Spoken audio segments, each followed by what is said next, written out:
From my left to my right, from civil society, Parminderjeet Singh from IT for Change, an advocacy organization in India. We have Nermeen El Sadani from the government of Egypt. We have Fiona Alexander from the United States government. We have Raul Echevarria from LACNIC. We have Jeff Brugman from AT&T. And finally, we have, as a replacement, Joy Liddicoat from the Association for Progressive Communications in New Zealand. I understood that we had an ICANN speaker on this panel as well, but we do not appear to. So, all right, we will proceed with what we have. I would like to start by referring back to something Giannis said in the previous panel, which is the point that one of the ways you can reach agreement in these kinds of heated international discussions, and anybody who was in the WSIS negotiations in Tunis in 2005 will remember that they were indeed heated, and often, in fact, the rooms were heated, and that they often ran rather late and people were tired and everything else. One of the ways you can resolve deep differences among members is to come up with diplomatic language into which everybody can read or project their own sense of victory. And you get text that's a bit like a Rorschach test. People see what they want to see in it. And that may be fine in terms of concluding a meeting successfully and getting out of the room. But as Giannis also noted, when it comes then to implementation, you find out that vague formulations lead to all kinds of continuing conflict. And I think we should not be shy about saying this. It's been a subject of great controversy, enhanced cooperation, in the period since 2005.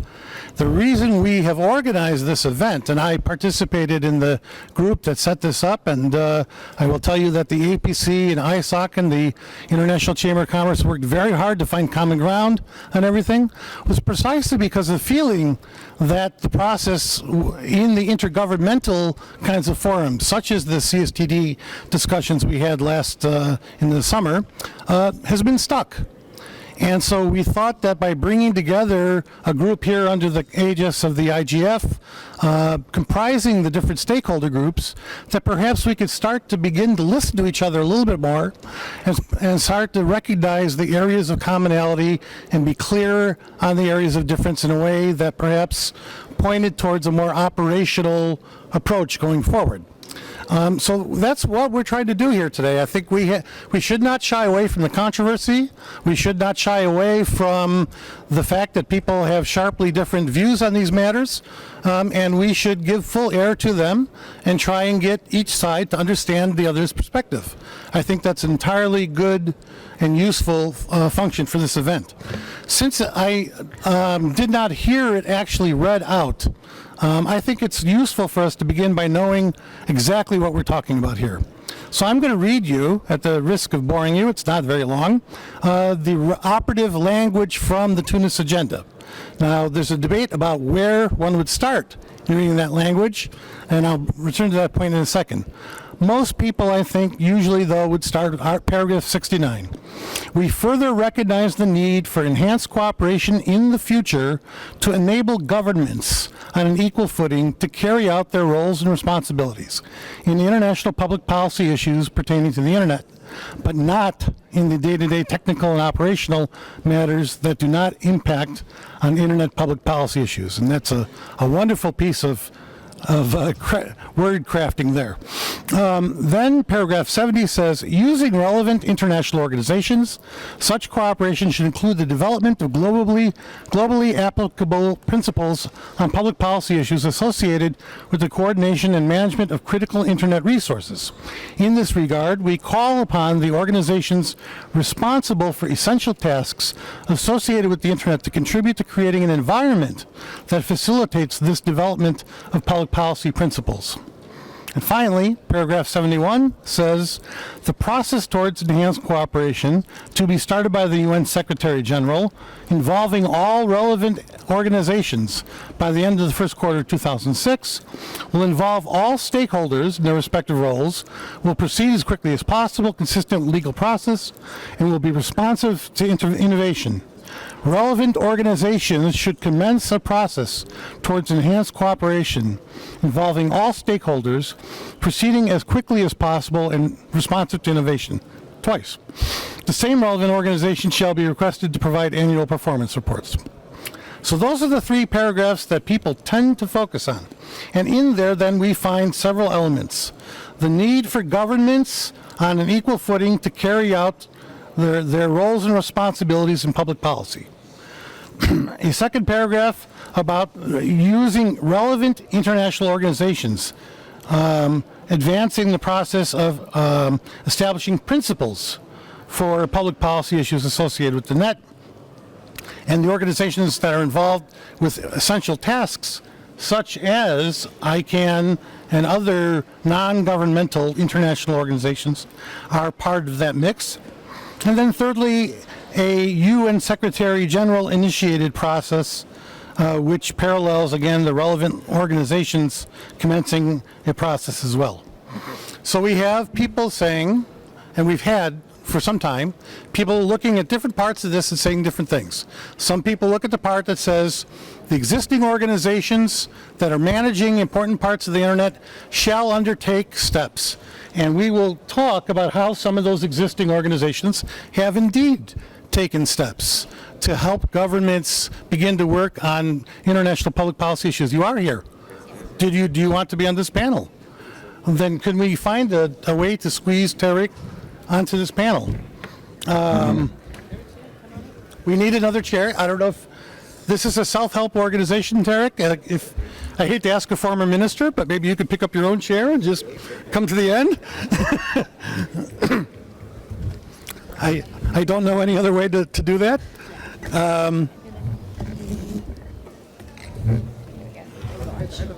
Well, which end are you going to? This end. Yeah.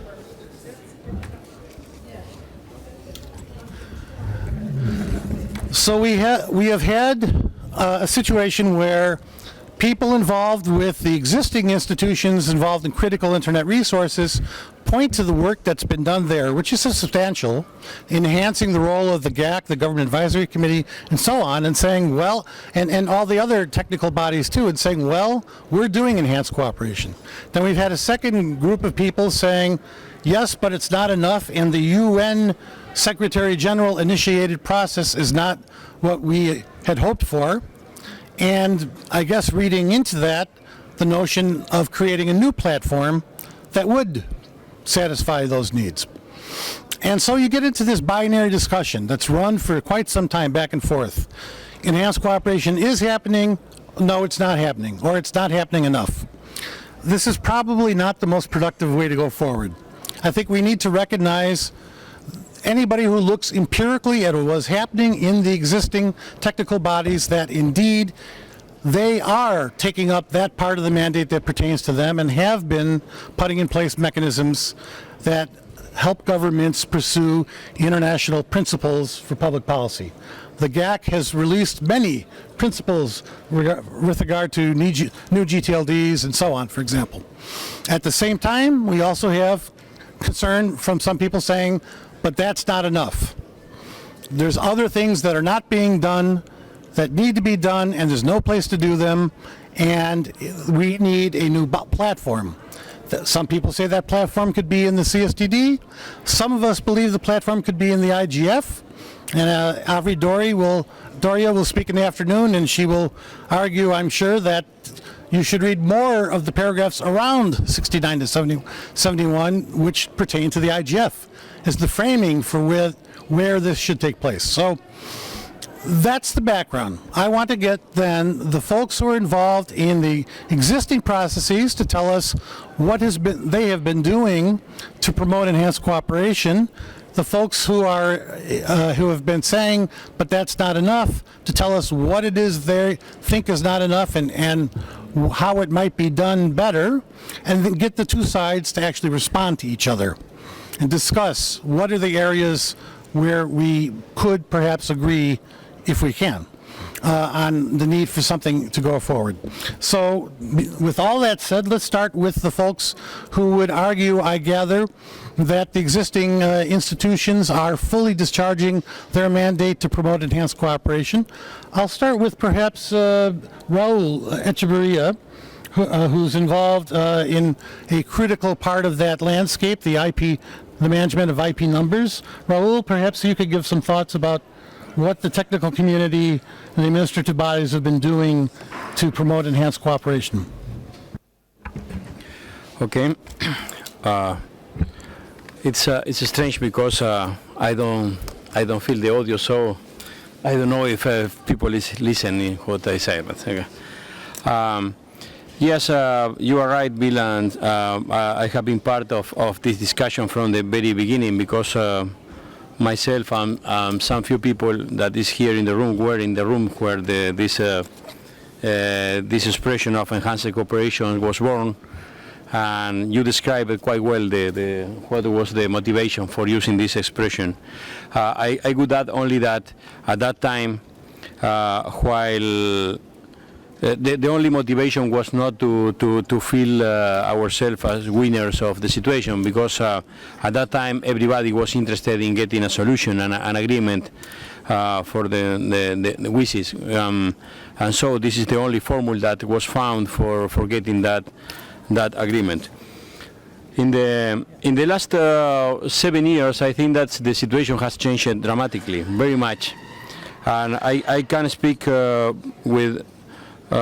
I can speak properly about the Latin American and Caribbean example. And so 7 years ago, we didn't have almost any contact with governments, and now we have a very good relationship between all stakeholders, and I think that probably Latin America and Caribbean is an exemplarity region in that sense, because the relationship among stakeholders is very good.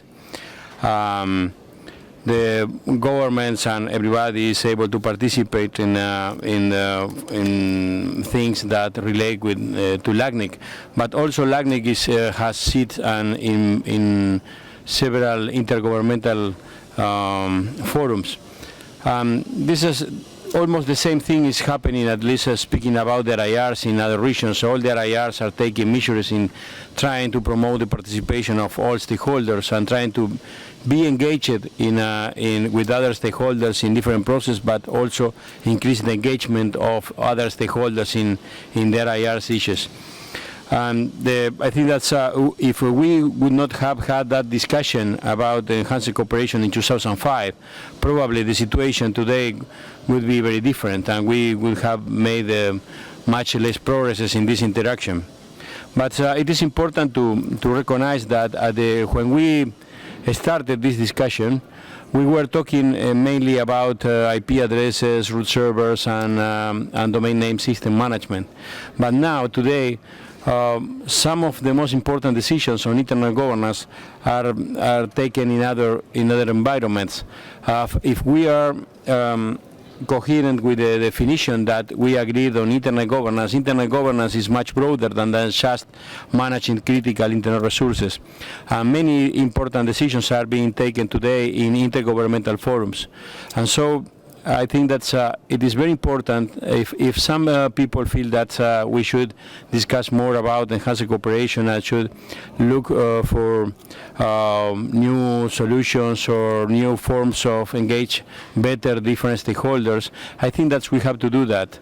But as the Brazilian ambassador said before, we should not anticipate conclusions, and we should be able to discuss everything, because I think that we have done much more progresses in critical internet resources management and in the internet technical community matters than in some things that I said before are being discussed in intergovernmental forums like Wikid, for example. we are very fortunate in Latin America that we have a good participation in intergovernmental forums, but it is not the same that is happening at the global level. So I think that's we should make progress also, and in that sense. And of course, there is not a single solution for enhanced cooperation, because enhanced cooperation is just to enhance the cooperation among stakeholders in all the different pieces of internet governance ecosystem. But it is. I think that it's not the right approach to look for a one single solution that fit all the needs of participation in all the internet governance mechanism. Thank you. But Raul, if I could just press you a little bit more, could you give me just a couple of examples of how the regional internet registries in their functions are contributing to the creation or an environment that would help governments establish principles and establish public policies on the internet? For example, just one example, we have a group of governmental officers participating in LACNIC. There are more than 100 officers from the governments from our region that are in that list, and we keep them informed. We call them for meetings. We have had face-to-face meetings and also teleconferences, and we are open to receive any comment from them. And of course, I think that's my feeling is that they don't want to be involved in details about IP addresses management, but it's good to have this channel of communication. And as we have built together, as with LACNIC has been one of the promoters together with APC, other NGOs, NUPE from Brazil, but we are very engaged with governments in the construction of a good preparatory process for IGF in the region. And in fact, we are now working together toward more formalization of that process. And this is something that we are doing together. And when this is not just about IP addresses management, but it includes also any discussion or any topic about internet addresses management, of course. Okay, thank you. Are you settled in down there now? Okay. I would like to welcome to the panel our late arrival, former Minister of Communications from Egypt and now advisor to the CEO of ICANN for Global Policy, Tarek Kamel. Tarek, perhaps you could talk a little bit about how ICANN has been taking steps to try to fulfill its mandate to help advance enhanced cooperation. The floor is yours.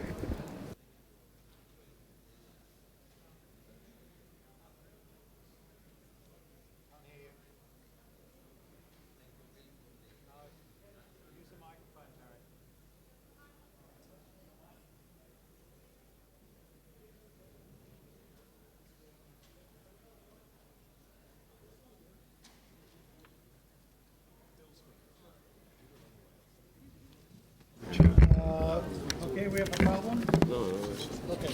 seats and None of them are still We're going to rotate seats. Yeah. Even this, هاتي الورقة maybe this is all good. He doesn't need it right. Only the notes.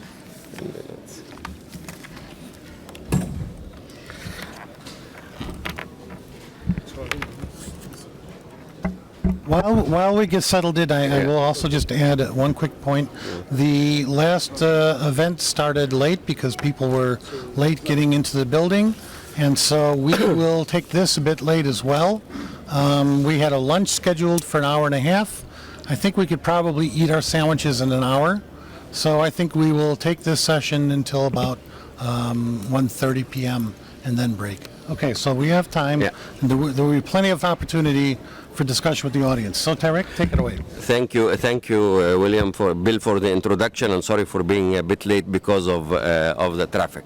I share the view that Raul has just mentioned, that there is not one single solution for enhanced cooperation. And I was part at that time of the WISIS process in 2005, and preparing at that time the Tunis agenda where we had the IGF as a recommendation, and enhanced cooperation also came out. So I would really definitely also support that there was not one single vision at that time what enhanced cooperation should be. And nobody has said, even at that time back in the WSIS in Tunis, that enhanced cooperation is necessarily only government-based cooperation or should be government-based cooperation. It is definitely several solutions on a local level and on a regional level as well as on a global level. And let me try to share with you what ICANN and others has been doing within the last couple of years, in the last 5 or 6 years. Definitely on the GAC level, enhanced cooperation has happened very drastically. At that time, 5-6 years ago, we had only maybe 40 or 50 members in the GAC. Now we are over 100 members in the GAC, active members in the GAC. Not only that, but we have also the African Union as an observer. The European Union is there also participating in the GAC. And all these are examples of enhanced cooperation within the Government Advisory Committee and within ICANN that has happened within the last couple of years. In addition to that, we have a couple of IGOs as well, international intergovernmental organizations, attending the GAC as observers and providing their views as well in this aspect. The affirmation of commitment has definitely been an example of enhanced cooperation for ICANN within the last couple of years, and the ATRT and the recommendation that has happened and have been implemented on various levels are an example of enhanced cooperation. There might be a next round of ATRT and next round of revisions in the future, where we would like to see more governments more involved in the review process, but definitely the review process has been a success and is considered as an example of enhanced cooperation that we are proud of. In addition to that, on an intergovernmental level, there has been a cooperation between ICANN and UNESCO and other players in IDN. Yannis Karklins is here, and there has been a great work that has been done to develop the IDNs on a CCTLD level back in 2009 and 2010, and another example of multilingualism on enhanced cooperation with intergovernmental organization between ICANN and intergovernmental organization and various other players as well.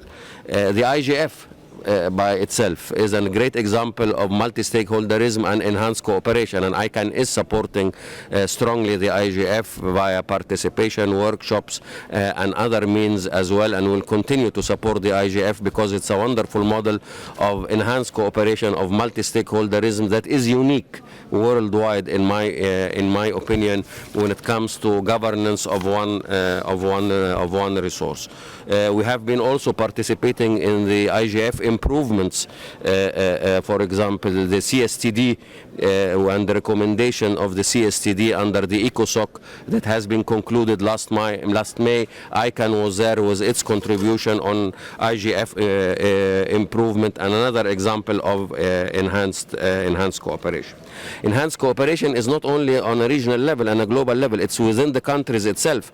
Look at India, look at Brazil, look at Egypt. Great examples of multi-stakeholder models for internet governance within the countries itself. And this is another model of enhanced cooperation that has evolved since Tunis 2005, and there are other countries that are also coming and joining these examples of enhanced cooperation. We're really proud of these countries and other countries. I don't want to miss other countries of great examples of enhanced cooperation and adopting the multi-stakeholder model for internet governance on a local level, not only participating in the global IG ecosystem, but also on a local level.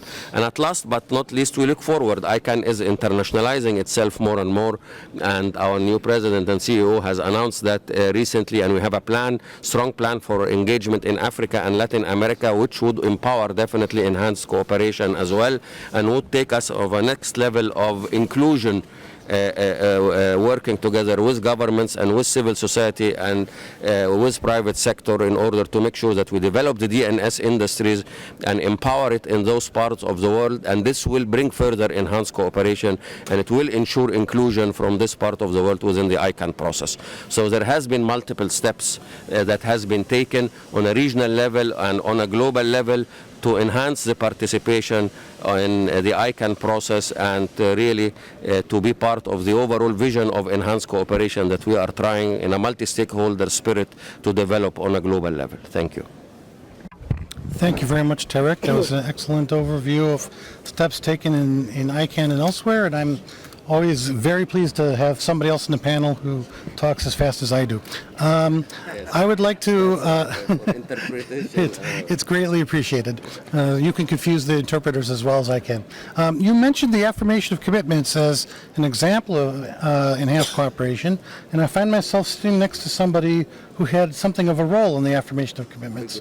So I'm wondering if perhaps Fiona Alexander from the U.S. government might like to share her thoughts on what steps have been taken so far with regard to enhanced cooperation within the existing institutions and what more, if anything, needs to be done.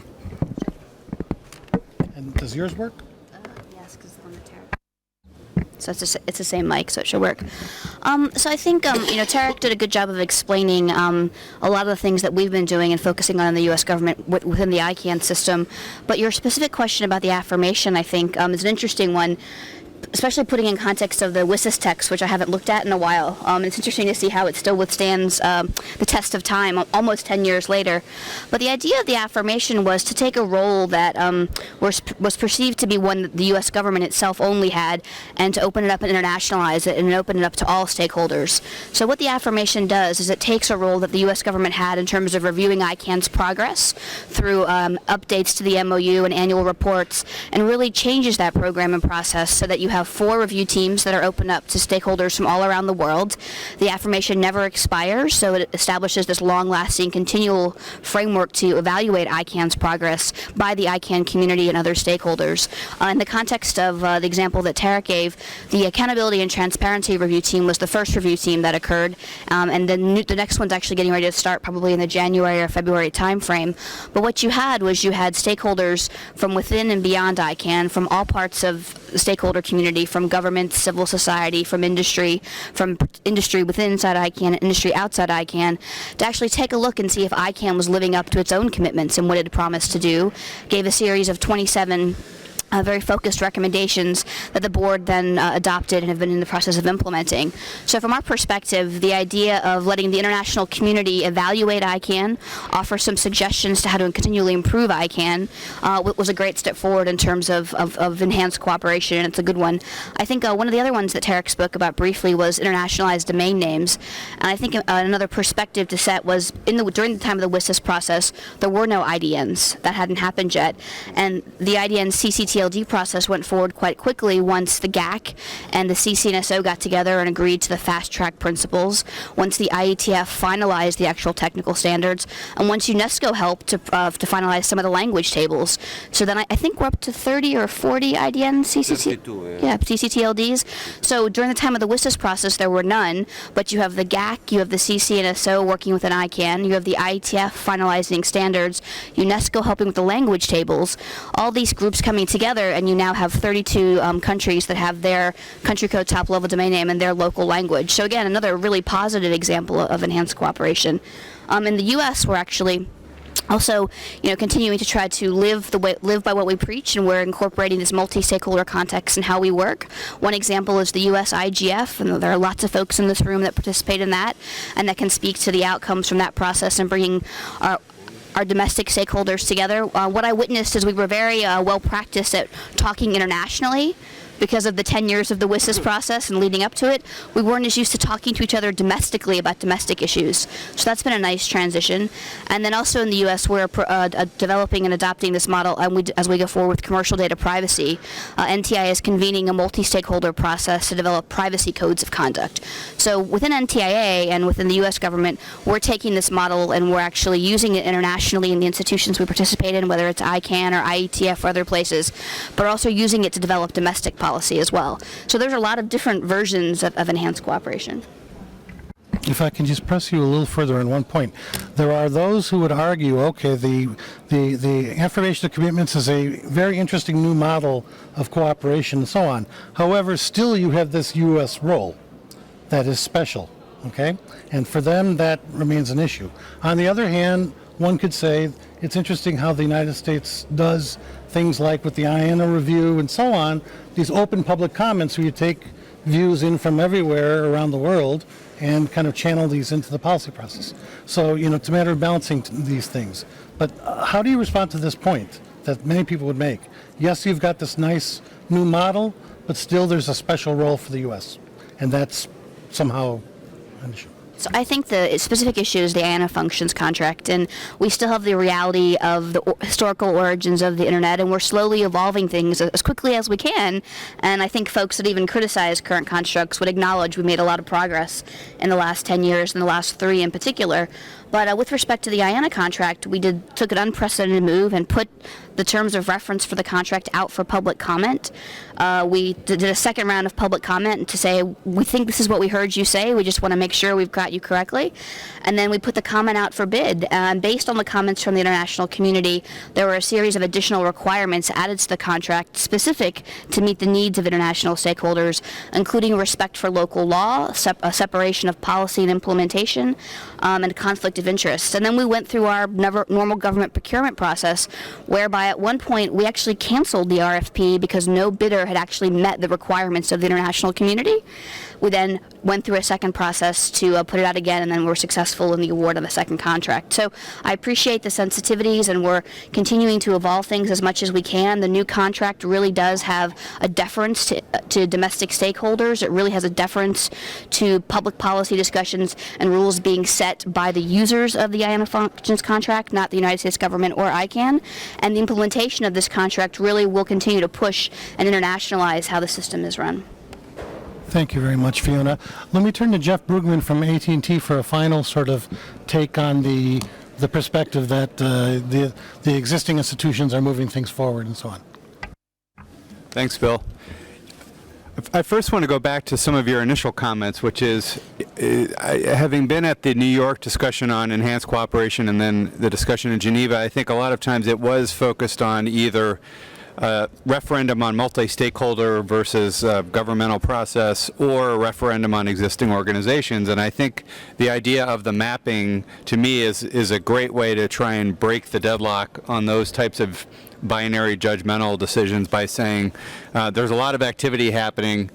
We should look closely at that level of activity and at the issues there and assess what's working, what's not working, and what could be improved. So from a business perspective, I tend to think very pragmatically. Enhanced cooperation and the IGF, for that matter, are a means to an end. What are we trying to solve? I think we're trying to improve internet policy making on a global basis, and obviously we're trying to do that for the benefit of internet users. So I think it helps to start with some of what Bill Woodcock mentioned this morning and thinking about how have things been working, what's working and what's not working. And certainly there has been an enormous expansion of the internet geographically, capacity-wise, and in terms of technical capabilities. So from a business perspective, one of our central tenets certainly is do no harm. So if we're going to improve internet policy making, it should be to make all of those things work better, not to do things that are going to be disruptive. I think participation is a key issue, and we've talked about that today.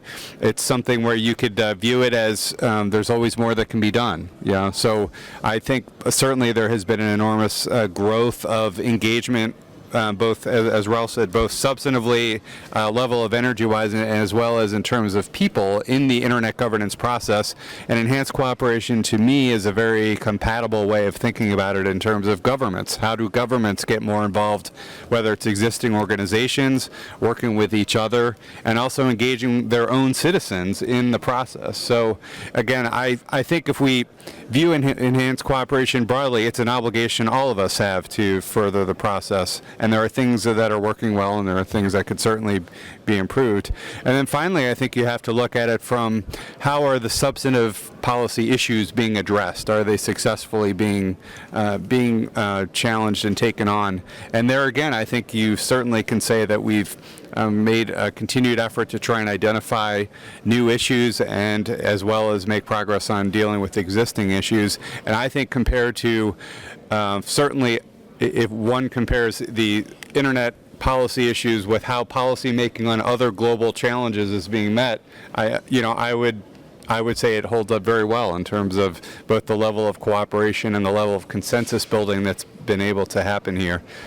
And I guess I'd like to close on a very important point that I think Janis Karklund made, which is, to me, one of the main areas of progress has been bridging the very technical operation of the internet with a very high-level government policy view. And if those are kept separate, it can be very damaging in either direction. So a lot of technical decisions have very important policy implications.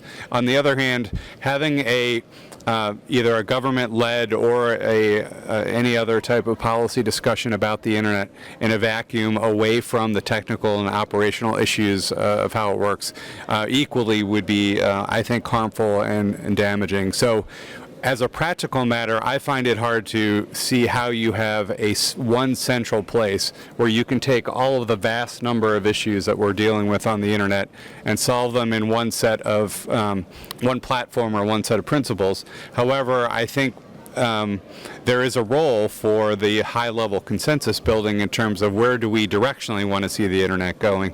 So again, as with a lot of these things, I think moving away from binary choices and moving towards areas where what are the gaps specifically that we're trying to solve, and starting with what are the existing organizations and processes that are out there. Can we work within those, and if not, why not? Certainly seems like a much better way to proceed to me. Thank you. Thanks very much. So, from a governance standpoint, we're ahead of the climate change people. So I guess that's pretty good. Maybe we can switch then to a different perspective. Parminder, I wonder what your thoughts might be on the sufficiency of the existing efforts and whether anything's missing, and if so, what exactly? Thank you. Yeah, I mean, from what I have heard till now, it would appear that more or less what's going on in the sphere of global internet governance is fine, not much wrong with it. And I have the unpleasant task of trying to figure out what may be wrong with it. I think, focusing on enhanced cooperation, we can differ on real issues. We think this particular kind of process is good, it's not good. But I think before that, agreeing on what are we talking about is important. And it doesn't serve the discussion very well if, I know there are differences of perspectives, but if they become so foundational and so diffused about the very meaning of the terms we talk about, that really does not let us go to the real issue, which is very fine. Some people would agree certain processes are good for the people, for them, for the internet, and others would not agree, and that's very fine. But the problem is about what are we talking about, and Bill did quote from the Tunis agenda. Again, an unpleasant task, but I need to also quote from it, but I'll try to paraphrase things, so I'll be quick. Now, it's very clear that in Tunis agenda, they meant public enhanced cooperation as the way in which governments can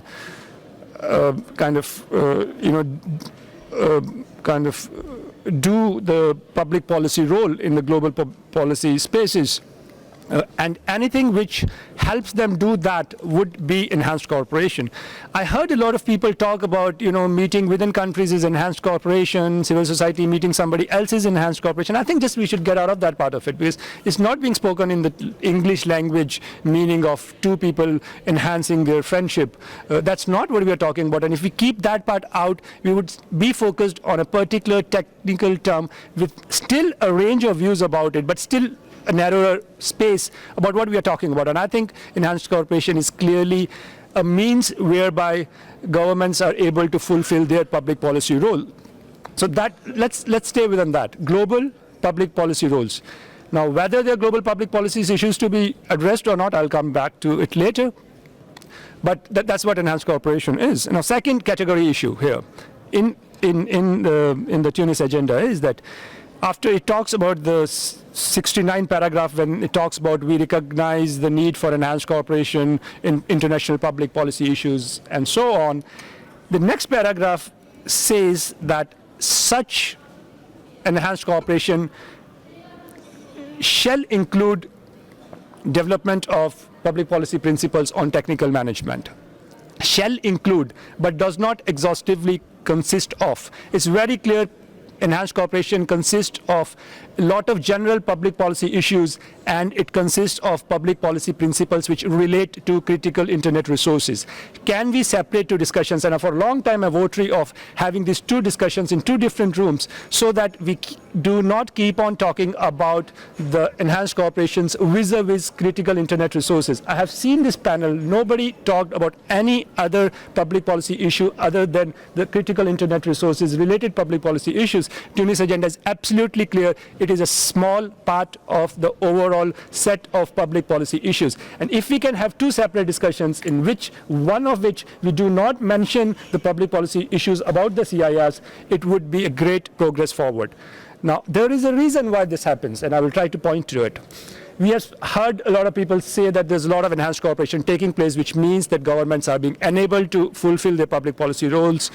Okay, I agree there is a lot of stuff happening here. Though there are issues about US oversight, there are issues about not only the fact it signs the INA contract, but every single action of ICANN is subject to US court jurisdiction. One adverse US court jurisdiction can unravel the whole system on which ICANN works. One GTLD being told to be anti-competitive means ICANN has to change its policies, and that the whole facade of being an international organization goes.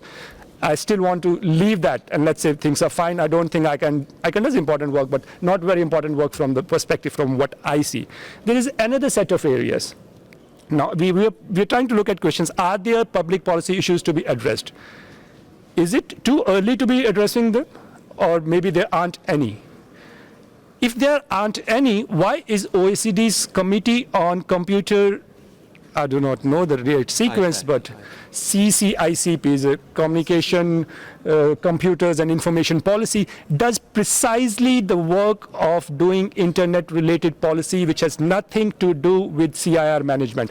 I'm talking about that set. I want at least half of this discussion to talk about that set. Now, if there's nothing to be done there, why does that committee exist? If only multi-stakeholder model is the way those policies should be developed, why is that committee no more multi-stakeholder than what it is? And by the way, India's proposal of SERP is exactly on the same multi-stakeholder model as OECD's Committee on Computer, Information and Communication Policies. They last year developed principles for internet policy making. That's precisely what enhanced cooperations mechanisms do. And if OECD thinks it is important to develop principles for internet policy making, why shouldn't all of the nations think that it is important to develop internet-related public policy principles? Can somebody give me that answer? And not only did OECD do it, Council of Europe also has developed principles for internet policy making. Why shouldn't other countries together develop principles for internet policy making? Is a simple enhanced cooperation question nobody seems to be willing to answer, and I'm happy to hear anybody on the panel or in the crowd here answer that question. And the last part is about multi-stakeholderism. I'm happy to find out what do people really want is as the mechanism in which this non-critical internet resource policies should be made. I'm happy to take it. Let somebody give a model. Let somebody say the SIRP model of advisory groups is not okay. They need somebody to be voting inside with the government when they talk about global network neutrality, when they talk about social role of internet intermediaries, they talk about the economy of personal data. All these subjects OECD is right now working on. CO is working on search engine guidelines, they're working on social media guidelines, they're working on cross-border data. All those issues, if you think there's a multi-stakeholder model, do only suggest to me, but also suggest to OECD and Council of Europe. And I think there is a big match here. Ambassador Karklins did talk about equal footing and the different roles of stakeholder. I do not accept the definition of Tunis agenda of respective role, but I do not also accept there's an equal footing in making those kind of policies. So put forward a role, but my primary question again goes back. If there is no public policy issue to be addressed and no public policy principles to be made, why is OECD making it? And the same people who sit and make it in the OECD, how and why do they oppose if the UN or all other countries want to make it, and why does civil society business and technical community do not oppose that inside OECD, but opposes it in international forums. Thank you. Okay, thank you.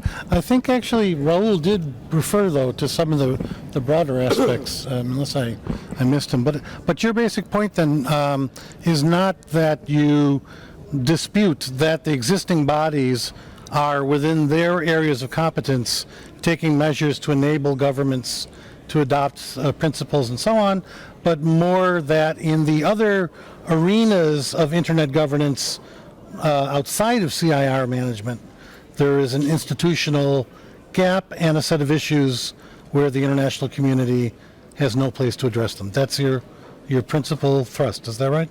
Yeah, in very short.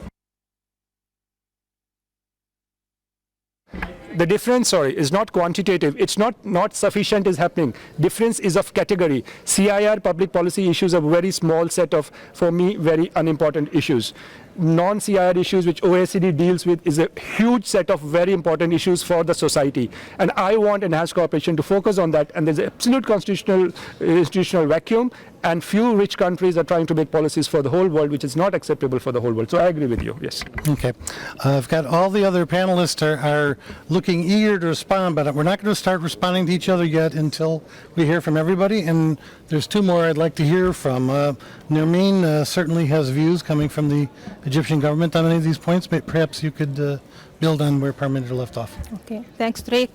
Actually, I was going to speak on behalf of the Egyptian government, but if you allow me, I would love to speak and bring to the table and the discussion the views from emerging economies, Arab countries, as well as some African countries, so that we have some diversity in views regarding who is favoring what is happening in the enhanced cooperation and internet governance ground, other than speaking in a more positive tone about that it's happening and so on and so forth. So if you allow me, I will be speaking on behalf of other countries that are not present here.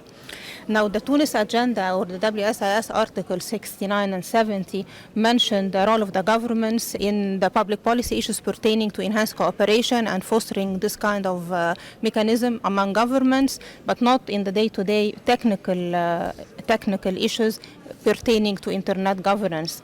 And some of the views here says or asks the question why not the government has a role or could have a role in this particular area, and why the governments are not really incorporating their own or assuming a real or serious role in the management of internet governance. And this brings me as well to the ecosystem of the internet governance. And in my personal views, I would see the internet governance and enhanced cooperation as a big puzzle that should be entangled together in harmony. And I would like here to underline the word harmony, because each organization that is relevant to the internet, the RIRs, the ISOC corporation, registrar, and so on and so forth, ICANN, of course, and every other organization has its own flavor and its own culture and its own bylaws and so on, and they all work together in somehow in harmony, that we have now a robust internet, a stable internet, and of course a very much developing media that we are all benefiting from on all levels. So if we all agree that internet now is helping the all kind of economy, socio-economic development of all countries, not only developed world, but as well the developing worlds, then if everyone in this globe should have a role somehow. So the question is, I would say, it's not that whether or not enhanced cooperation is happening, but whether enhanced cooperation is happening enough, or what is happening now on the ground is enough and satisfactory to all participants from all the globe, not in a particular part or a sense. In this area, I would like to comment on what was discussed in the morning session about the establishment of working group. I think that there is something missing here. We can believe, or we can think or agree that there is something taking place on enhanced cooperation that is good, but maybe not enough for everyone. So maybe a continuation of the discussion is necessarily, and I would love to see some linkage between the Internet Governance Forum as a robust platform where everyone can speak freely and every stakeholder is well represented, and what is going to take place on the enhanced cooperation platform. Now we can see camps. You can see camps at the UN in New York. We can see camps at other forums like the ITU as well as the WSIS platform. And we don't like to see this camp increasing in the divide that they have. We need to converge the views. We need to move forward. And I believe that as an experts in this field, we have a responsibility that we'd like to make. We need to see, for example, some new measures. The advisory group of the ICANN is very good, yes, but its role is advisory. But by other countries, they see this, and they have this kind of criticism to the ICANN and the GAC. Why the government within the ICANN is advisory? Why don't we have them as like part of the real platform of the ICANN or the management of the ICANN? Maybe changing of the word itself or that name of the GAC or the group of the government could help in the process of, moving forward in a positive manner rather than keeping ourselves stuck in this particular point. I think we should move forward, and the dialogue should continue in this particular part. Thank you, Drake, and I think we can come back later. Thank you, Noreen, but I'm not going to let you off that easily. I want to clarify. You said you were speaking for the Egyptian government, and you would like to see a link between the IGF and enhanced cooperation. So do you feel that the IGF provides the proper platform for discussion of enhanced cooperation? And this is my personal view from Egypt, and I think that yes, the Internet Governance Forum could play a vital role in the enhanced cooperation discussion, but maybe as a point of to start with, I think maybe if an idea like a working group that was mentioned in the morning session, a multi-stakeholder working group resembles to the WGIG one, for example, could start the discussion, and then the deliberation of this working group could feed in the Internet Governance Forum and see how we can move forward from that. Sounds good. Joy? Would you like to bring up the rear with some integrative and further forward-looking suggestions?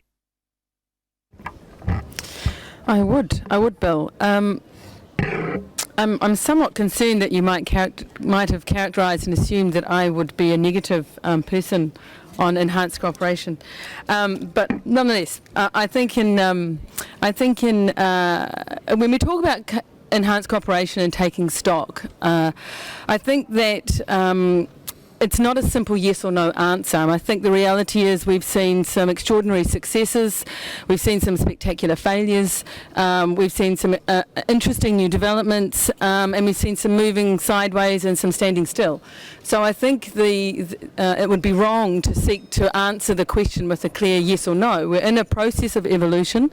And we need to look at that moment of time and see our trajectories and check ourselves and our navigation through them honestly and reflectively. And I think in that case, I would say that our progress is not linear. We're seeing more nuance and complexity. And I think I would completely agree with Raoul that the universe, and Parminder as well, I mean, the universe of internet-related public policy issues is expanding rapidly.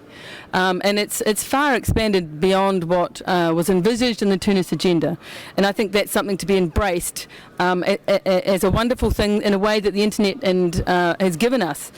But at the same time, I think there are challenges, particularly for civil society, in watching what governments are doing with their responsibilities and not only their roles. And I notice not many of us have talked today about the responsibilities of government. So the case study I want to particularly refer to is around human rights in relation to internet governance, because we've seen, and this is a positive thing, in the last 2 years, 85 governments agree on a resolution in the United Nations Human Rights Council that the same human rights we have offline should apply online. And that's an extraordinary expression of enhanced cooperation amongst governments about their responsibilities, which underpin their internet governance role. But at the same time, what we see is more governments violating those rights. We see internet shutdowns becoming a regular occurrence in many countries, seriously undermining the stability of critical internet resources. And no longer can we assume that, it's just about the packets of data travelling across the network. The governments want to interfere because of the contents of those packets. And that's the problem that we've got in terms of looking at, for example, the IGF. and saying, well, there are some governments, and I acknowledge them, who have the same representatives that come to the IGF, that go to the Human Rights Council, that participate in the GAC and ICANN, that go to other multi-stakeholder forums. But our lived experience is that there are also governments who do not cooperate, and even in their own government agencies, about what their government is saying in the Human Rights Council, its behaviour in the GAC, or its representatives here. So I think there are some opportunities for us to speak frankly about that. And it's difficult for civil society as well, I think, therefore, to track across those groups, build relationships meaningfully with governments, and have those changing. So I think that we would say yes, there's been some developments. That's good, but we see much more could be happening, particularly in terms of that role. I think the other thing that I would say, particularly as a GNSO counsellor in ICANN and having come into the ICANN space through CCTLD experience, I think that, yes, we see tensions amongst stakeholders, but I do see a strengthening of multi-stakeholder as a way of working, and increasingly we see that decisions in internet public policy that are not made in multi-stakeholder ways will be viewed as illegitimate. So, for example, we see in relation to SOPA, in relation to PIPA, in relation to bilateral trade agreement negotiations, that civil society and other stakeholders are insisting that good public policy in relation to the internet must be made in multi-stakeholder ways. So, APC has been very supportive of the Internet Governance Forum, even as these universes are expanding in which we must operate. And we've reached to have new collaborative relationships with stakeholders, which I think, but for the IGF, perhaps we might not have, with the technical community, for example, to develop shared interests and shared values around human rights and internet protocols or other matters. So I think when we're in a process of evolution, when we grow, there are some moments of beauty, there are some moments of clumsiness, some moments of extraordinary regret about things that might have been. But I think overall we're positive. We're positive about developments. We have supported, a new forum for the broader public policy discussions, and I think that's needed. But we also are a strong supporter of the IGF itself. So thanks. That would be my opening remarks. Thank you very much. And I think the addition of human rights as an element where greater enhanced cooperation on policy is required is a new dimension that we often don't hear in this discussion. So it's very useful. I'd like to give the panelists an opportunity to respond to each other. If there are some particular points they'd like to pick up on, I see Tarek. Let's start with you. Thank you, Bill. Actually, a couple of responses. First of all, concerning what has been said about the GAC, and that someone wants to see a more active role of the GAC in managing the ICANN. And I want to say not one single constituency is managing ICANN. And the business constituency is not managing ICANN, the civil society is not managing ICANN, but the board of ICANN has its bylaws and is compromised and is, coming together from different constituencies. And GAC have their representative as well. So they are part of the board and they send their representative to the board, and the input is there completely from the GAC, well liaisoned to the board. In addition to that, within the bylaws, the GAC board member cannot be removed, and there are also a couple of improvements for the relation between the GAC and the board that has been there within the ATRT concerning the response from the board that has to come within a couple of certain number of days, and if it is not following a certain advice from the GAC. So there has been a great improvement in the relation, so it's not just a side organization that is there just on the side. It's a constituency within ICANN that has its special status and that has a role that is growing more and more, and the affirmation of commitment have empowered that role more and more, and even the Egyptian representative was very active in that, Manal Ismail, within the last couple of years. Concerning our dear friend from India, you are not bringing unpleasant news necessarily. What you are saying, we are to a great extent in agreement when it comes to the broader definition of internet governance. Yes, we all say internet governance is not only critical internet resources and the management of critical internet resources. Are there global issues that need global cooperation? The answer is definitely yes. Security is on top of them. Data protection and privacy is on top of them. Net neutrality, and as you have mentioned, internet intermediaries. And we should not blame the OECD that it took leadership and address those issues. They have brought together a couple of experts in, again, multi-stakeholder model to address global issues that they are facing, simply because the internet has blown the borders, the geographical borders that used to be there between the nations. And let me add on top of that, and I mentioned to hate Egypt for a third time, but they have even invited developing countries to participate. We have the deputy minister from Egypt, member within this committee as an observer, participating and giving input for many years about child online protection, for example. So it is not completely a closed club as people think. It is open also for developing countries and can participate more and more. And other fora are also invited to produce their input when it comes to these global policy issues and public policy issues that the world is facing when it comes to cybersecurity, when it comes to child protection, when it comes to multilingualism, when it comes to e-content, when it comes to many issues that the world is facing. Definitely, yes, we need enhanced cooperation. Definitely, we need more involvement from governments within the dialogue, because at the end of the day, they are responsible for their public policies within their domains. So I share your view. Yes, internet governance and enhanced cooperation is not only about critical internet resources.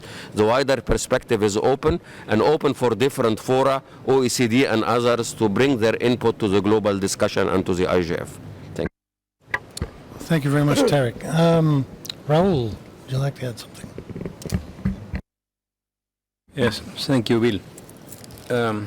I think that's what Parminder said earlier is very right, I think.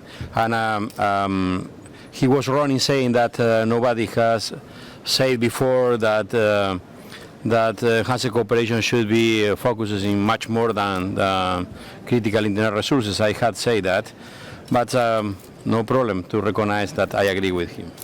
I think that's I provided some examples of what is happening in LACNIC, but for illustrating better this aspect of the enhanced cooperation, let me say, for example, that LACNIC participates in, we usually attend all the ministerial meetings in the Caribbean, for example, organized by the Caribbean Telecommunications Union.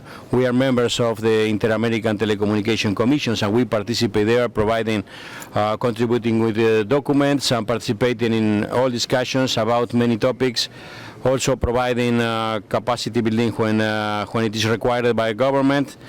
But probably the most important thing is that we have a permanent seat in the formal mechanism of the Information Society Ministerial Conference from Latin America and the Caribbean, and so the things that are discussed in this mechanism is much broader than just the critical internet resources, and we are committed in the discussions of all the aspects of all the topics that are covered in that mechanism.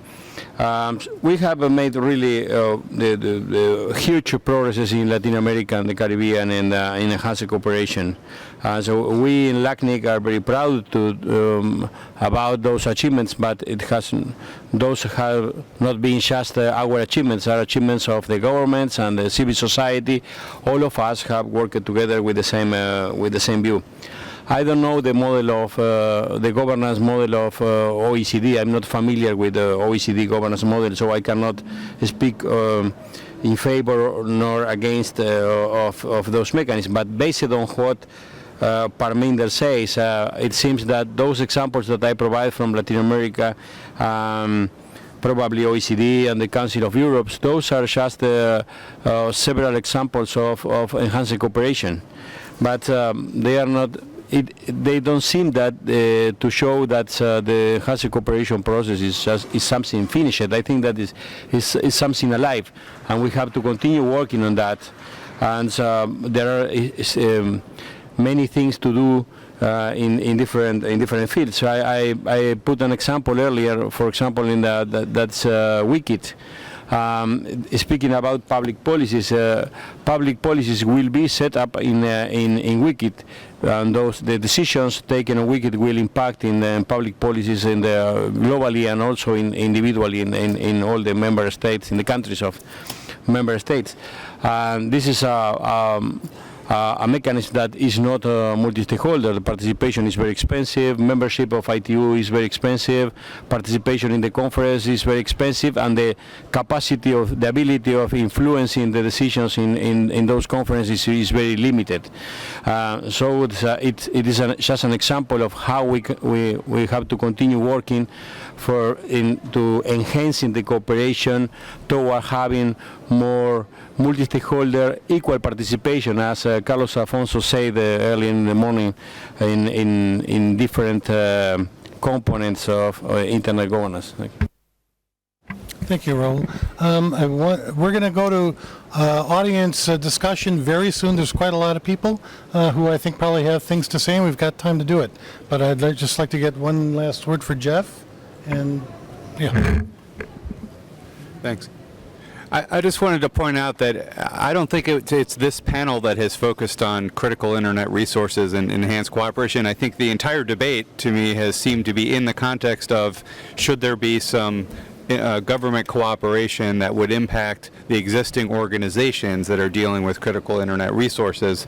That said, I do agree that internet policy certainly is much broader than that, and I see the OECD and the COE and other developments as a very positive attempt to, as Nermeen said, to create greater harmony of policy, among and between countries. But the next critical step in that is to have the countries honor those policies at home and implement them, and that was the spirit of the OECD principle. This is what the countries were going to agree to do within their own borders to implement the policies. That's very different than establishing policies that are going to apply to other countries or across. And so I think the way that we see some progress being made to create those harmonies and then to follow through, as Joy said, is a very positive development, but that's a very different scenario and background than a lot of what this debate is about, I think. So. It's undoubtedly true that if you would define this as progress, there's been some shifts in the sense that if we go back to 2005 or even earlier, or the WIGIG report and much of the other debate, a lot of the discussion around enhanced cooperation often became synonymous with this notion of oversight over ICANN, that we needed an intergovernmental body that was going to tell ICANN in the last instance what to do. There were even people who argued that an existing international organization might take on this role from the GAC and so on. Now, if I understand, we're talking about having a platform with strong multi-stakeholder dimensions to discuss broader ranges of issues. That seems to me a significant shift in the discussion, right? I don't know whether that's a shift that all governments are fully on board with. But if it is a shift, but it is a shift, and I would be curious to know if they are. Parminder, a last word from you, and then I really want to go to the audience. Yeah, thank you, and thank you for the panelists agreeing to shift the discussion more towards the broader public policy issues. Answering Jeff, it's not true that, and if you read the IPSA statements and developing country statements the last few years, they clearly say that we are talking about broader issues. They always also say that this is an issue and this issue never goes away. The Tunis agenda is written in a manner which says these are the broader issues, and the next paragraph says also includes. So I do not think that everybody has been focusing on it, but some people have been focusing on it. The constitution of the panel also focuses on it, and that should be balanced. Now, the second issue, a lot of people have said, OECD is like a regional group. You can go and have a SAARC, the South Asian group, can have your own recommendations, but that is not what it is about. OECD, there are two problems with the OECD model. One, the OECD model makes intergovernmental processes-based policies, principles, and tells others, bigger groups, which is the UN, not to make policies in the same manner. That's problem number one. Two, they call the principles which they make, okay, it comes from the Democrats, the US Democrats party's manifesto on internet, which says we have developed global principles at OECD. We have developed global principles for OECD. Let's not even read the Republican manifesto, and that's how they talk about it.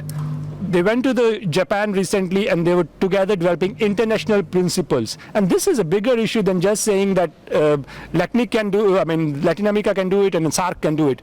They call them global principles, they develop them, and then go around and tell other peoples that if you want to align your economies and your systems to us, then do follow this. This is undemocratic. This is not the way things get done. And it's not acceptable by any civil society at any global forum. So that's the difference between what you call as the OECD model and any regional model. And the issue is for me, I put it in a different manner. OECD's Council on Making Internet Policies have 35 members. Would here anybody be opposed to opening that 35 members to 180 members? Now that's the simple principle, and that's the platform of enhanced cooperation. And if you open it, I think the question is gone, and it's a simple democratic point.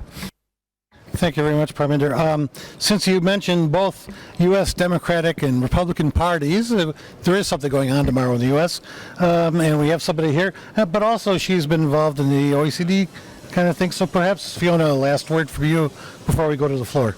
Sure, and I won't speak to some of the other broader party politics of tomorrow, of course, but I think it's important to keep in mind the motivation behind the OECD Internet policy-making principles, and quite frankly, as we as the United States were trying to figure out what was the next step in Internet governance, what's the next step in enhanced cooperation, the conversation here focuses a lot on the domain name system because we're very much involved in that, and we were able to make some progress in the GAC, we're able to make some progress with the affirmation, with the ANA functions contract.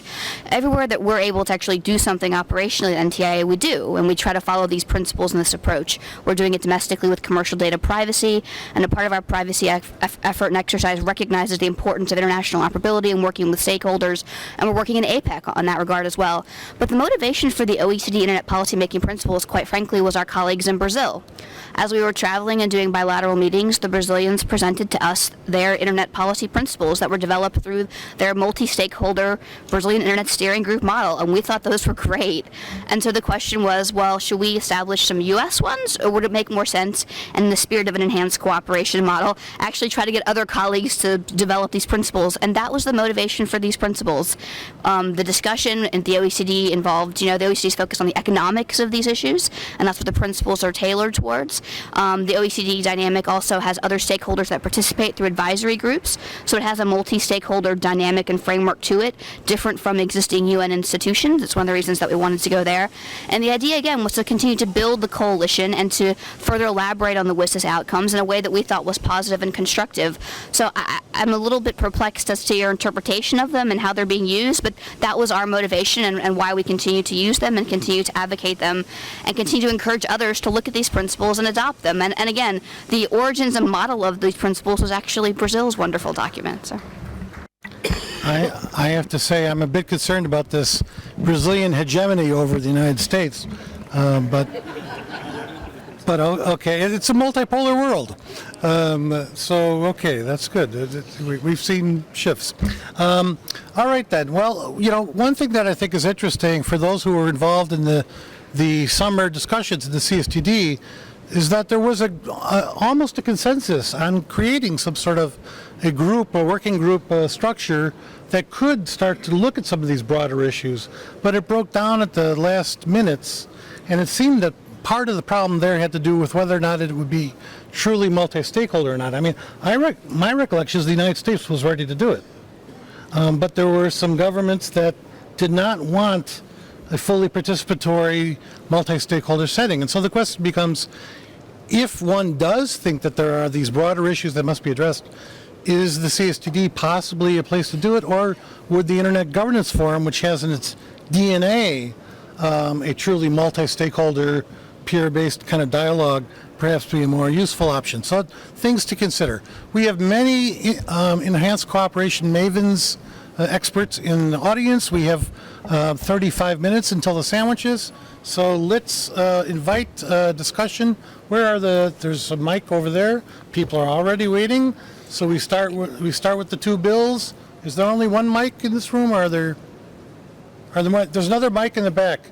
Maybe we could have one on the left side and one on the right. Okay, so Bill Wilcock.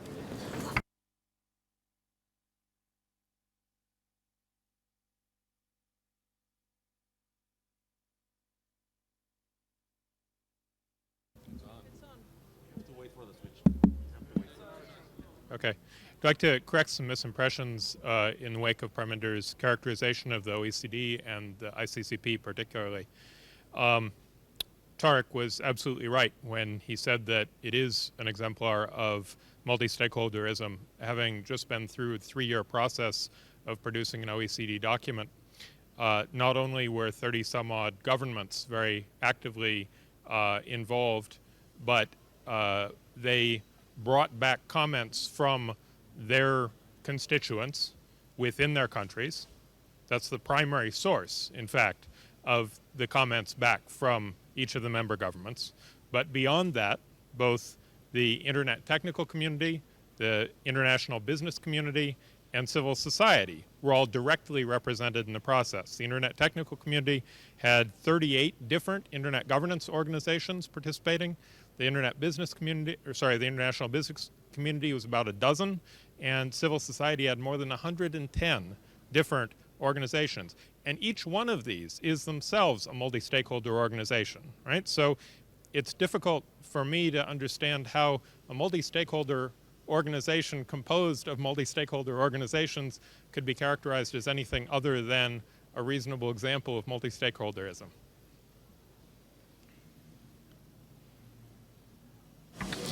The problem is that the documents from developing countries are not read. Did you read the CIR proposal?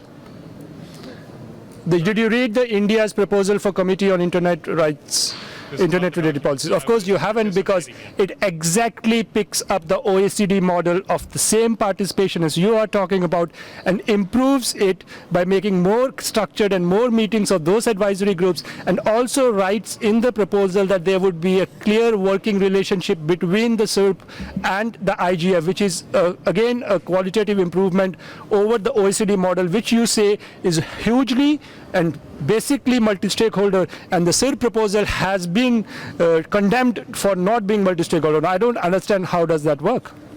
Okay. Can I suggest that perhaps the dialogue shouldn't stay too focused on the OECD? We can think perhaps a little bit more broadly about, there's the fundamental question the ambassador suggested in the first session. Is there a need for a platform? Are there issues that are not being addressed? Maybe we could get more engagement on that if we go into the particulars of how another international organization works. Boy, it's very strange when you have the headphones on. I think we could be here debating the details of that organization all day. But okay, I take your point. I understand why you're raising it, Parmenter. Bill. Sure. Please introduce yourself. Bill Smith with PayPal. It's strange now hearing all the other noise. I've a few comments, then responses actually to Parmenter's questions. With respect to ICANN and the GAC, and the comments that being in an advisory role is not sufficient, there are some, and I actually would take this view, that the role is more significant than others, other stakeholders within the ICANN world, and I would point to the GAC involvement with the RAA negotiations that are currently going on. No other stakeholder has such a place at the table, and in particular registrants. Registrants are in fact unrepresented contractually at ICANN. SOPA and PIPA, I'm glad they were brought up. I am embarrassed as an American that these came out as policy making or potential policy making, and to me they're an excellent example of policy making in a vacuum. The technical community was not really our input was not solicited. We were ignored when we spoke, and fortunately, the community, the larger community, took some action and the policy did not happen. To me, it's a great example of policy that was done in a vacuum, not appropriate, and why we need multi-stakeholder representation in policymaking. The Human Rights Commission, an excellent example of policymaking that was done well, in the sense that the policy was made by the experts on human rights, and they expanded and extended into the internet and said, these rights that exist in the physical world exist on the internet as well. That's an excellent example of how to do these types of policy making. Jeff's point about binary choices and I believe binary choices and consensus are antithetical. When given two choices, this or that, it lends to a vote. Voting is not about consensus making, it's about winners and losers. Parminder asked a question on the OECD. I believe the questions were, are there policy issues? Yes, there are policy issues. We need to address them. Where can they be discussed? They can be discussed anywhere. Specifically, you asked, why do some people object, or we participate at the OECD, but we object to other areas? I can't speak for others. I can speak for PayPal. We prefer fora that are open, transparent, and equitable, like those others that we participate in at ICANN, at the IETF, at the W3C, and on and on and on. And they are not necessarily centralized. And that's not necessarily a bad thing. Multiplicity in with a decentralized architecture like the internet is a good thing. Having a single place, the only place that you can discuss issues, may not be beneficial. And so that's our reason for why we choose to participate in places like the OECD and these other places. And we will question, okay, when new organizations are being set up or new entities, if we cannot participate there on a free, open, and equitable basis, like we can in these others. Thank you. Thank you, Bill. A small comment, very small. Yes, and then Nermeen also would like to get in. Is there, and before, can I just ask, is there nobody on this side of the room who would like to say anything? Because there are two mics. Can we move one of the mics over there for the, Alejandro, could you maybe, I'd like to get more people involved than just the right wing over here. Okay. See, my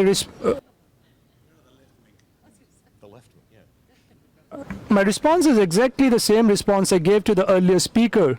And I'm not sure whether it was very clear, because earlier speaker said the same thing, that OECD is very open, transparent, and that's why we go and participate there. And you said we oppose new proposals who are not like that. I clearly said that India's Committee on Internet-Related Policy proposal takes the same model as OECD's multi-stakeholder participation and definitely improves on it. And I'm ready to get into any discussion on this. So to say that we have already decided that a committee without reading the proposal is like that is not a problem I can do anything about.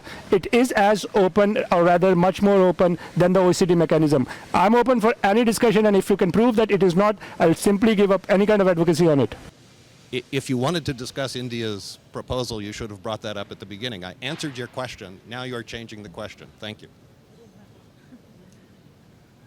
Yes, thanks, Bill. I would like to come again on the GAC side so that my earlier comments are clear. I was representing some other governments that are not present here, especially from the Arab region as well as African region.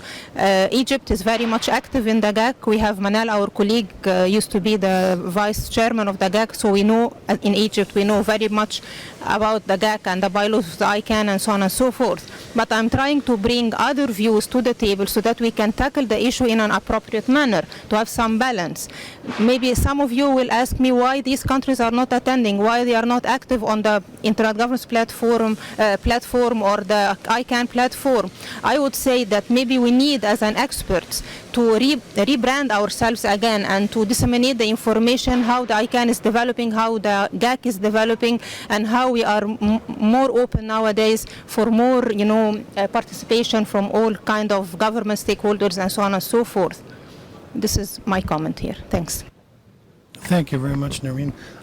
What I'd like to do maybe to advance the level of participation, let's take several inputs from the audience and then respond to them in clumps.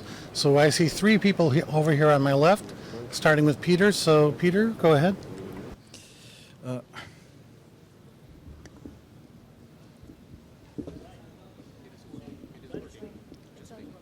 Just, it's okay. Yeah. Okay. Good. Well, I'm Peter Major from CSCD. It's okay. CSCD has been mentioned several times in the discussion, and there was a question whether we should continue with the experience we had with a multi-stakeholder working group within the CSCD and to go in this direction, pursuing our efforts in the enhanced cooperation, or whether we should find something else. Well, during our discussions, we always said that we have two different and distinct processes. So I am not sure whether we can say two different things and come to some kind of agreement. When we say that we should bring it to IGF, the discussion about enhanced cooperation, I have no problems with that. However, probably CSCD members wouldn't like it. So getting back to the last meeting we had, and especially the CSTD formal meeting when we had the resolution, and we had almost come to an agreement on a multi-stakeholder working group, and basically that was the only thing we didn't agree on. Or let me put it in that way: there were some countries which just didn't agree on the multi-stakeholder process. Now, I cannot see these countries represented here, and in fact I cannot see countries represented in other fora who objected to this multi-stakeholder model. Now, the question is, here we have very like-minded people. We have differences in many aspects, but basically we do agree on basic principles. However, in the CSTD we didn't have that. So my question is, how can we achieve it? And probably we should have them engaged in these kind of discussions, but I don't have the recipe how. So probably I just launched the idea, please do help us to get these people involved, and this is the way to go forward. Thank you.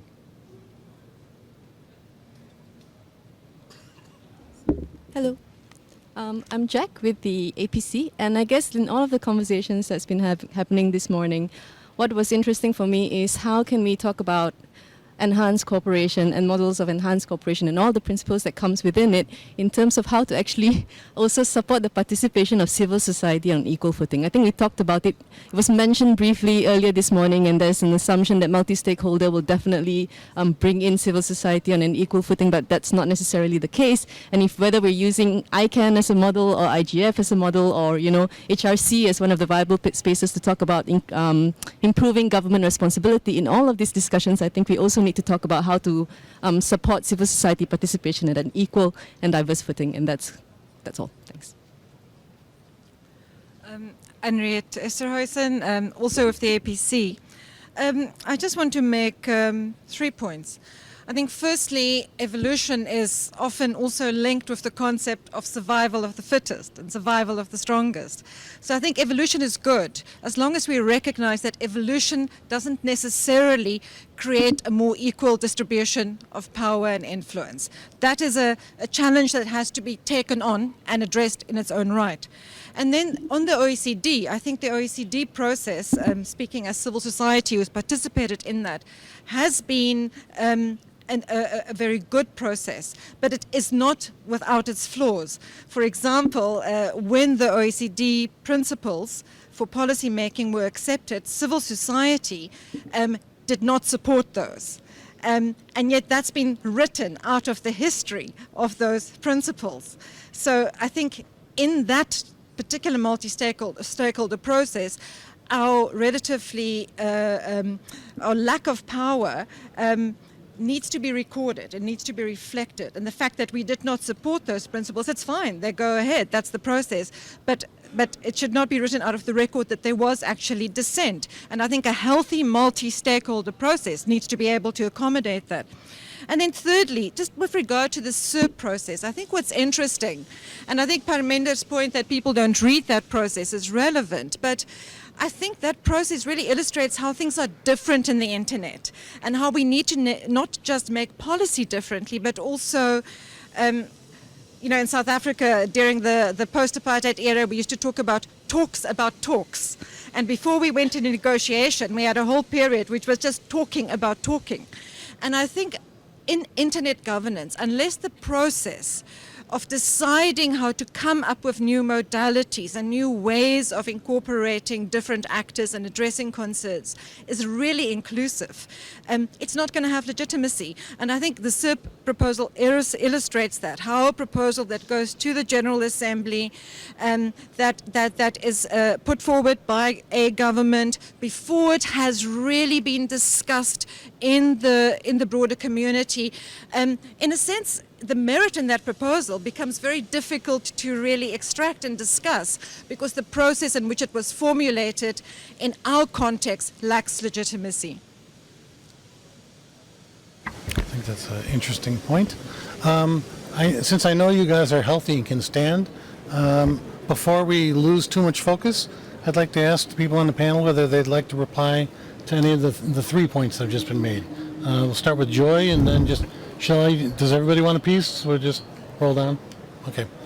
And brief responses, please. Thank you. I just wanted to respond to Piers' question about principles for internet governance. I mean, I think that was an incredibly useful point to raise, and some of the civil society groups have spent the last 2 days meeting informally with each other in the Best Bits event, and have been discussing this very issue of how might it be that a set of principles, a shared principles for internet governance might be able to be developed around the Internet Governance Forum, and I think that would be a useful idea to perhaps pick up and talk through over the next few days.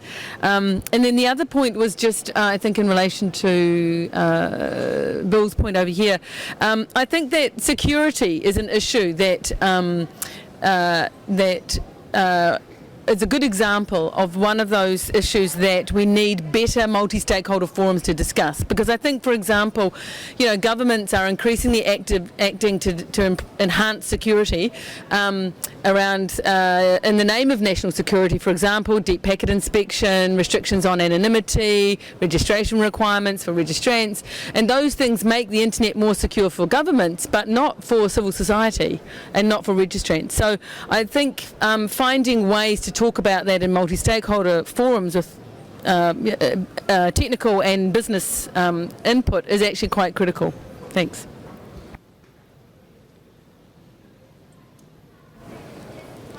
Just a quick comment that I think there is a relation between the discussion that we're having about legitimacy as well as this idea of consensus really being the way to truly address policy issues. And sometimes I think the enhanced cooperation debate seems to be getting into a process of, are there ways to make decision making that take it out of that process, or are we trying to have a platform, as we heard this morning, that's really about a way to build more consensus?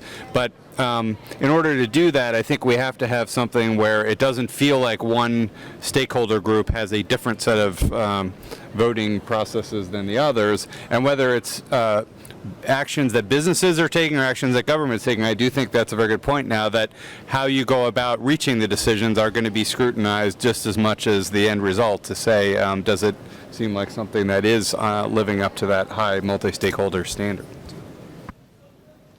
Thanks, Jeff. Nothing?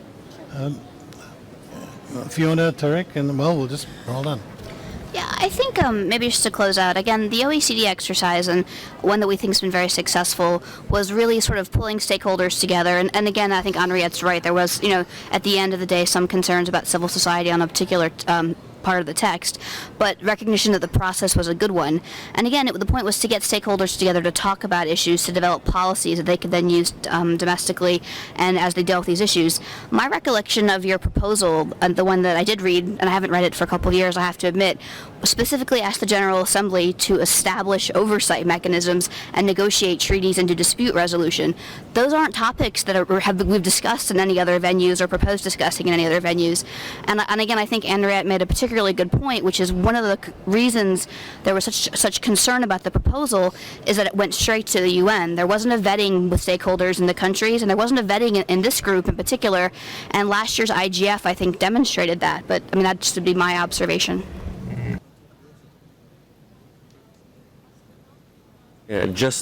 Just a quick response to what has been again mentioned about the GAC. Yes, I take the comment and I agree. We need to be doing a better job in branding the improvements that happen to the GAC.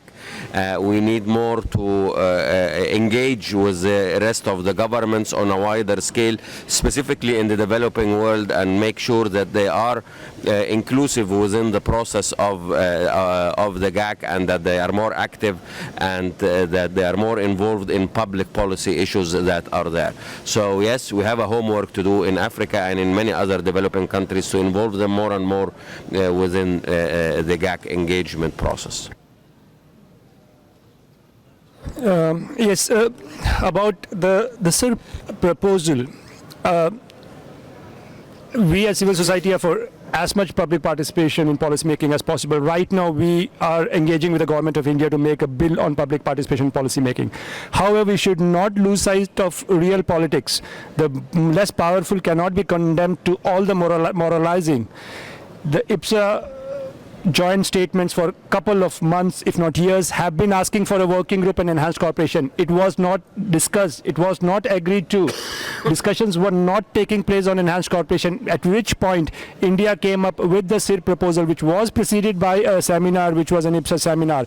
And the SIRP proposal, and I've seen no proposal, institutional proposals to the UN say that kind of a thing. At the end it says, we want this, but we want to hear other people speak about it. Now you can condemn the less powerful to all the moralizing and get OECD away with, we don't do anything bad, we make proposals among the rich countries and we impose it over the others, but it's pretty fine, is not acceptable. And since the last year when the SIRP proposal has come, I have seen the discussion in this room.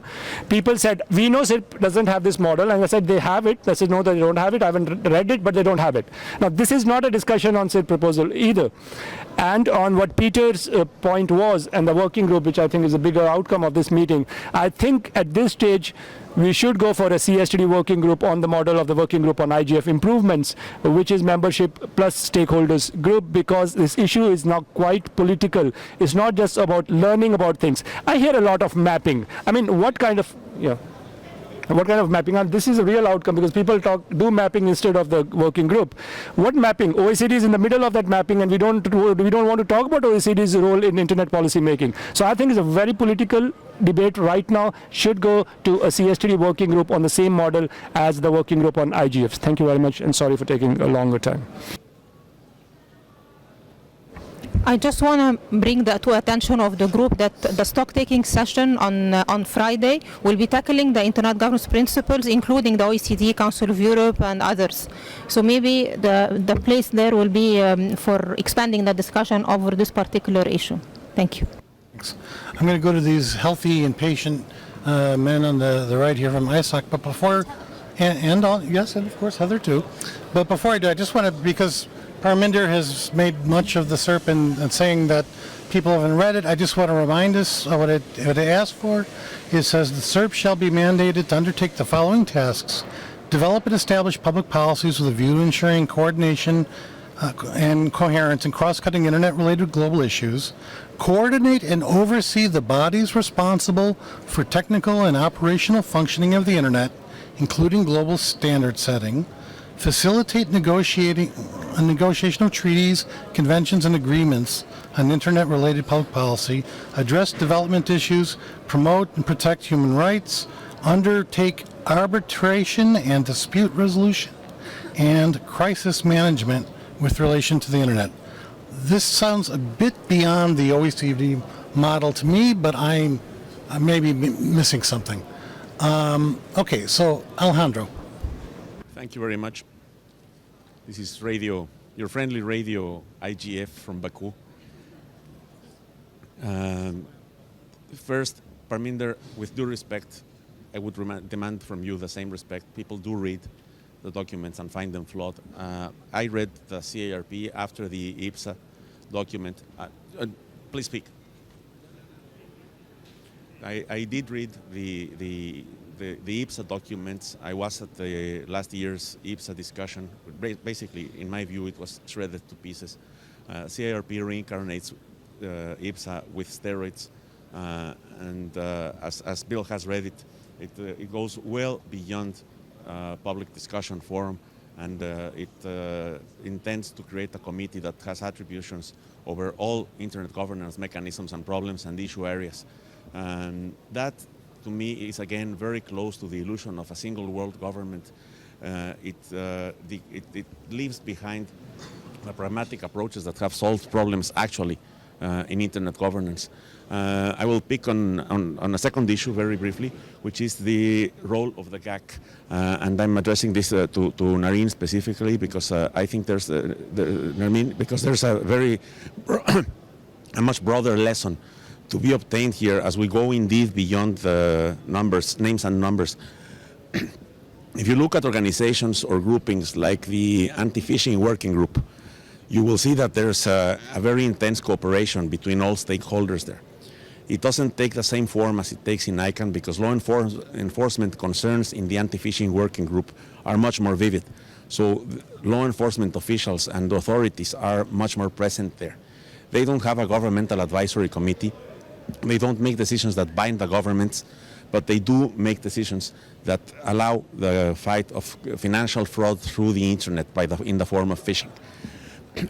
I chaired the committee that made the reform of ICANN in 2003, and we had a very, very strong discussion in the community-wide about the role of the GAC. At the time, we discussed with the GAC as open options as having 5 seats in the ICANN board elected by the GAC. And it was the consideration of the GAC itself that led to keeping the advisory role. This was based on at least two very strong reasons, which I think we have to keep in mind when we look at internet governance more broadly. The first one is that ICANN or the APWG or many of these other organizations that we can conceive presently or in the future actually have to make decisions, and they run into risks of liability, as has been mentioned, as Parminder, for example, has mentioned. ICANN is subject to lawsuits mostly in the US, but it could be subject to lawsuits everywhere else. Government advisory committee members who were board members would actually be part of that liability. And governments should not be put in that position where your representative can be put in jail or at least put in financial jeopardy by taking part in a decision that was made by a private body. That's one decision. And the other one that we heard, which honestly is also very interesting and realistic, is that it would be forever before the GAC would be able to devise an internal process to choose 3 or 5 representatives. Even if we said 5, making them 1 per region, the process to create this representation would take forever in order to make sure it was equitable, participative, and so forth. So the advisory with steroids that we have is a good model for many of the other possible organizations we can imagine in other fields of internet governance. Thank you. Thank you very much, Alex. Marcus Korn? Yes, thank you. I'm Marcus Kummer, Internet Society. I listened with some sympathy to what Parminder had to say. Indeed, the OECD is not global. It has limited membership. I mean, it has global reach, but it is not universal.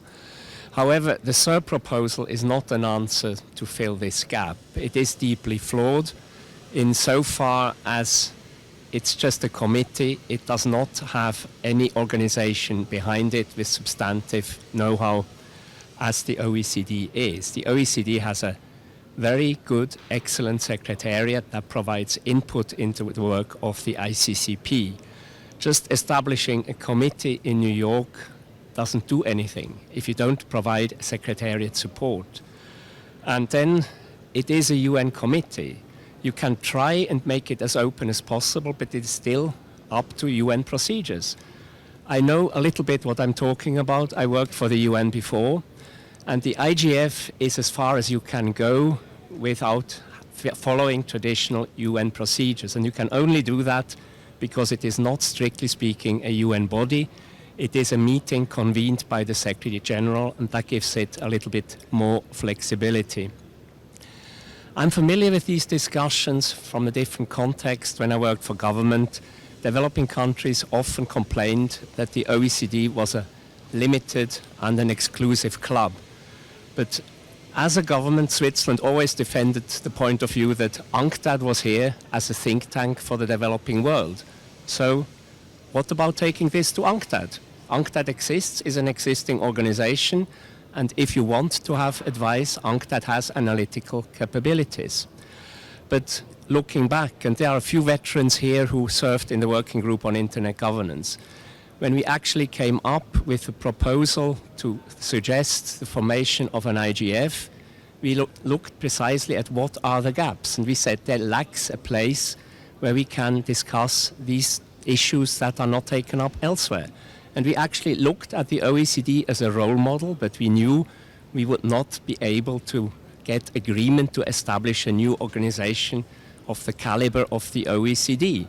So that is basically a very loose role model, a very loose platform that follows an OECD role model in favoring exchange of view, in favoring the sharing of best practices, and we thought the IGF would precisely be able to fulfill this role. Then, when you look at the WSIS text, the enhanced cooperation and the paragraphs on the IGF are actually quite intertwined. The separation came afterwards. Some countries insisted, no, these are two separate processes, and now we have various GA resolutions that reaffirm that the two processes are separate but complementary, or whatever you have it. However, it's worth looking at it. If you feel that there is this gap, why not use the IGF for that? So whether the IGF is the answer to enhanced cooperation, this is, I think, one of the issues we can also discuss. We definitely, I remember when we had this consultation in May, I said the IGF definitely has been a catalyst for enhancing cooperation. Thank you. Thank you very much. And finally, Heather, the chair of the GAC, as it happens. Very convenient. Thank you. Good day, everyone. As Bill explained, I'm the chair of the Governmental Advisory Committee at ICANN, and I work for the Canadian Department of Industry. As there have been a few references to the GAC, I thought I'd better announce my presence in the room. But really, all to say that I've been listening with interest to the discussions about enhanced cooperation and the various institutions. We heard from a number of speakers just how many institutions are relevant in the process, and that the Governmental Advisory Committee and ICANN are one part of that picture. So I will have the opportunity on the first panel after the lunchtime to talk more about the GAC and some of the progress made and the areas where there could be further work and improvement.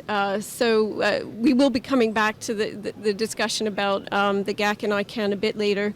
But it's worth noting that specific to ICANN's role coordinating the names and numbers for the internet, the GAC has arrived at various sets of principles. And so they're yet another part of the picture that's relevant when you're talking about setting principles related to an aspect of the internet. And to the comments from my colleague from Egypt, I think it's absolutely appropriate to remind ourselves that we do need broad participation, and that includes from developing countries in the GAC. And that I again will talk a bit more about after the lunch panel. So thank you. And speaking of lunch, it's about 2 minutes away.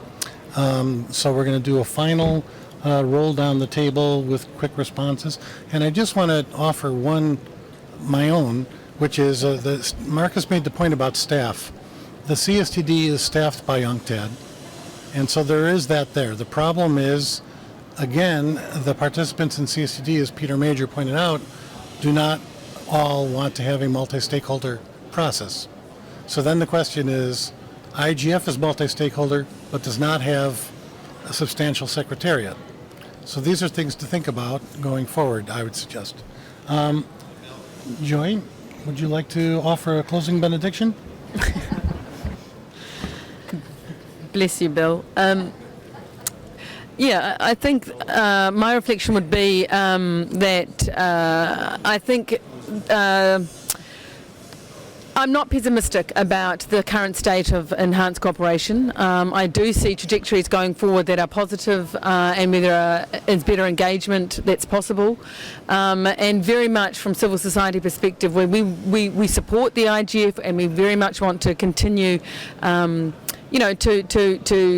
cooperate in our role, but I just want to pick up the point about how hard it is actually for some stakeholders to participate across these forums, not only for civil society but particularly for governments from developing countries, and also for the business community, the private sector at times, across multiple events. So I do have a plea, I suppose, also for some rationale, rationalising, if you like, of those places for engagement. Thanks, Bill.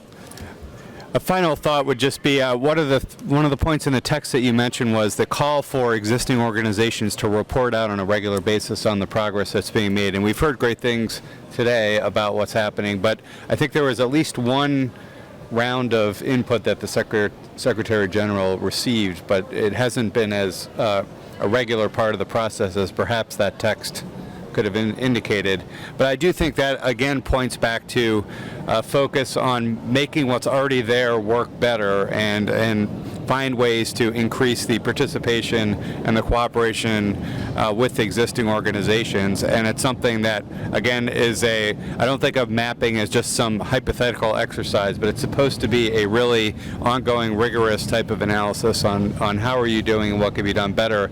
And I think that gets you out of the deadlock somewhat about passing judgment or deciding at some fundamental level about whether something is new as a starting point rather than as something that you would only do after you've exhausted the existing organizations to their fullest potential. Thank you. The point that I wanted to make is that enhanced cooperation is not one thing.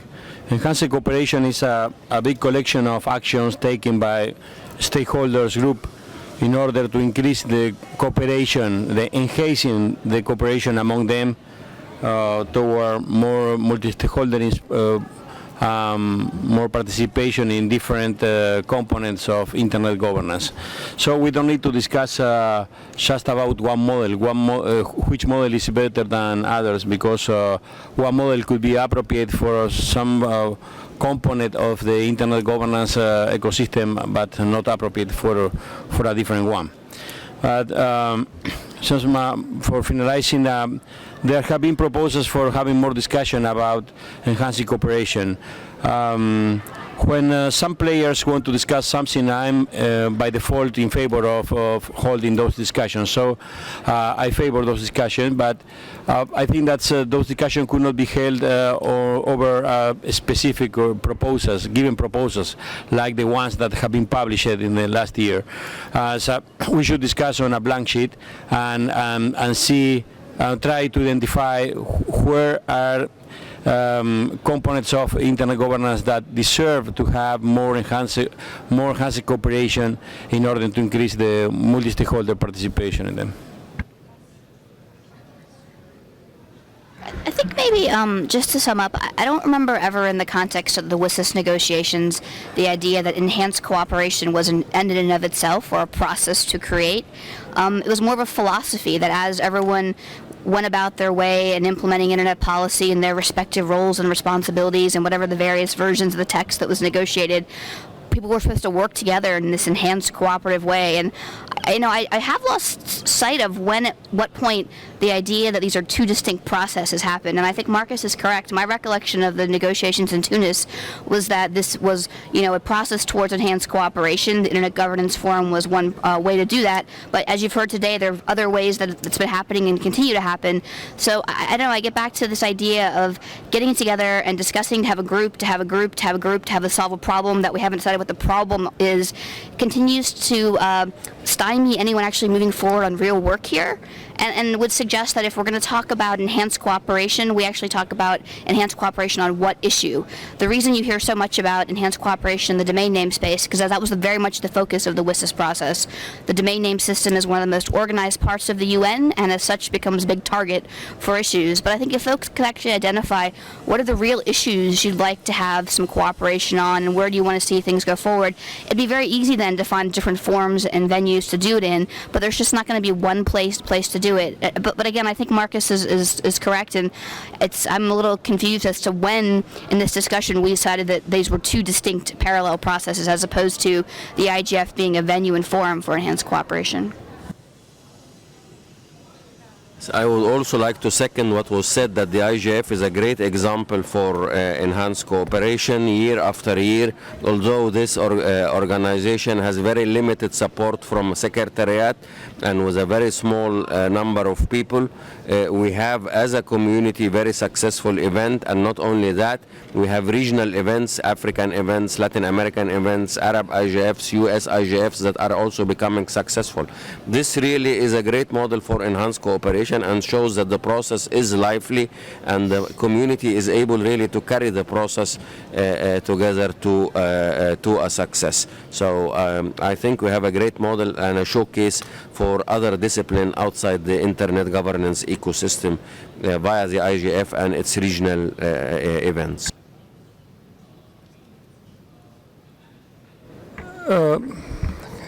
Couple of questions, a couple of issues which arose in the present set of comments, and also earlier, whether they are same processes or they are different processes, and whether what did Tunis agenda mean. Tunis agenda is very clear. One of these processes was supposed to be started in the first quarter of 2006. The other process was supposed to be started in the third quarter of 2006. Same process cannot be started in 2 quarters of 2006. Now that's pretty difficult, and this can be read in the Tunis agenda, but I have very short intervention and I go to the next thing. Marcus Kumar spoke about CIRP being free float and the OECD being linked to a certain system. CIRP is linked to the UN Security General Assembly in the same way that OECD CCICP is linked to the OECD Council. He said, and that's a very problematic statement for me, OECD is a very capable system and therefore they should do policy making, and UN system is not capable. So poor guys, the uneducated guys perhaps should be left not to do their governance and let the more capable and the rich guys do their governance. It's a hugely problematic thing. And again, people should read the CIRP proposal. It says set up a research and analysis wing to inform the work of the CIRP proposal. And there is a proposal. You have to give money. You can't withdraw money from the UN and say the UN can't do it and therefore they shouldn't do it. And that's pretty problematic. Whether IGF was modeled on the OECD is a big surprise for me, because we should be then telling OECD to become like the IGF, and I've never heard any of the stakeholders going to the OECD committee and saying, you dissolve yourself and make OECD IGF and do all the work there. OECD does help making interministerial and intergovernmental policy statements and also helps them to negotiate treaties in this area when it is required. Yes, OECD does not cover the oversight role, and I personally do believe that CIRP should not cover the oversight role and it should be allocated to a separate system. I'm sorry, Bill, again. Okay, I would like to second as well and join my colleagues in stating that enhanced cooperation actually is happening. Our event today is evidence for this. 10 years ago, maybe we wouldn't be able to have this kind of open and free discussion, stating all or exploring all the views and the ideas around it. There are some missing parts maybe, and it's our responsibilities together to try to find and fixing them all together. Efforts are being exerted by all organizations relevant, and it's our responsibility again to find ways and means how to integrate them together in the ecosystem of internet governance. Thank you. Thank you very much, Nermeen. I promised at the beginning that we would have a conversation that would not shy away from controversy. I think we achieved our objective. I now have the pleasure to tell you that the Internet Society has prepared for you bag lunches, which are down the hall on the way to the registration on the left-hand side, and we will reconvene in 1 hour. So thank you very much for listening.